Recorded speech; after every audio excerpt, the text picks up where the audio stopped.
Let's turn to immigration, which came up during the debate.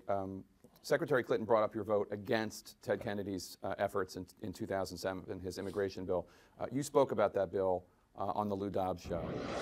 If poverty is increasing and if wages are going down, I don't know why we need millions of people to be coming into this country as guest workers who will work for lower wages than American workers and drive wages down even lower than they are right now.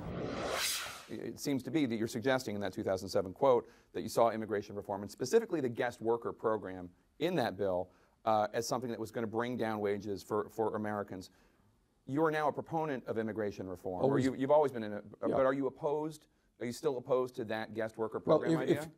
The answer is that if you study the issue, you will find that major organizations like the Southern Poverty Law Center described guest worker programs as virtual slavery, where people, you're a guest worker, you work for me, and I exploit you, I pay you lower wages, treat you terribly, you stand up, you're out of this country. And that's why major Latino organizations and immigration reform groups like LULAC also recommended a no vote, and why other progressives in Congress voted against it as well. So I have very serious problems and worked hard to improve the guest worker program. But when you have major organizations describing the guest worker program as virtual slavery, there's a good reason to vote against it. The first two contests, Iowa and New Hampshire, seem to be the ones that were most friendly to you, in the sense that many progressives in Iowa, many progressives and independents in New Hampshire, very white states, and Hillary Clinton, at least now, polls better with Latinos and African Americans. What is the path to victory for you, even if you have a resounding victory here on Tuesday night? Well, we started this entire campaign way back when, 9 months ago, at 3-4% in the polls. We have come a very long way. I think the message that we have and the agenda that we have in terms of economics and criminal justice will resound very significantly in the African American community and the Latino community. Just yesterday, for example, Ben Jealous.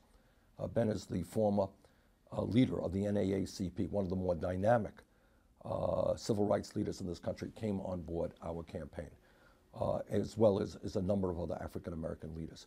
So I think when we get to South Carolina, when we get to Nevada, you're going to see more and more response from the African American community, because we're talking about the issues relevant to them. Raising the minimum wage to $15 an hour, making public colleges and universities tuition free, dealing with the fact that we have more people in jail than any other country, primarily Latino and African American. I think we have the program that when people hear it, they'll say, yeah, you know what, Bernie is making sense. Do you think you can win South Carolina? I think we are the underdog now. I think we have seen some real momentum there. I think we got a shot at it. David Brock, who is... I know who David Brock is. Often referred to as an attack dog for the Clintons. Yeah. And he works for the super PAC that directly coordinates with the campaign. Right. He said after you released your Iowa ad, the Simon & Garfunkel ad, and he said there weren't enough African Americans and Latino faces in it. And he said, based on this ad, black lives don't matter to Bernie Sanders. What did you make of that, and what do you make of the role that David Brock plays in the Clinton campaign? Well, let's remember who David Brock is. He is a political attack dog. And I happen to like Hillary Clinton. But I am astounded by some of the people that she has hired, including David Brock. David Brock, people will remember, used to be a real right-wing guy who was attacking people like Anita Hill. This is an African-American law professor who tried to do the right thing, and he admitted. He said, I lied about her. This is the guy that Hillary Clinton is making the head of her super PAC. I just don't understand, you know, I just don't understand where the Clinton people are coming from, hiring somebody like that. Every day, you know, they're attacking us in one way or the other. Have you heard about this phenomenon, Bernie bros, people who support you and sometimes attack in very crude and sexist ways? I have heard about it. Clinton it's disgusting. Look, we don't want that crap. We can't, you know, and we will do everything we can, and I think we have tried. Look, you know, that anybody who is supporting me is doing sexist things we don't want them. I don't want them. That is not what this campaign is about. Has this experience changed you in any way?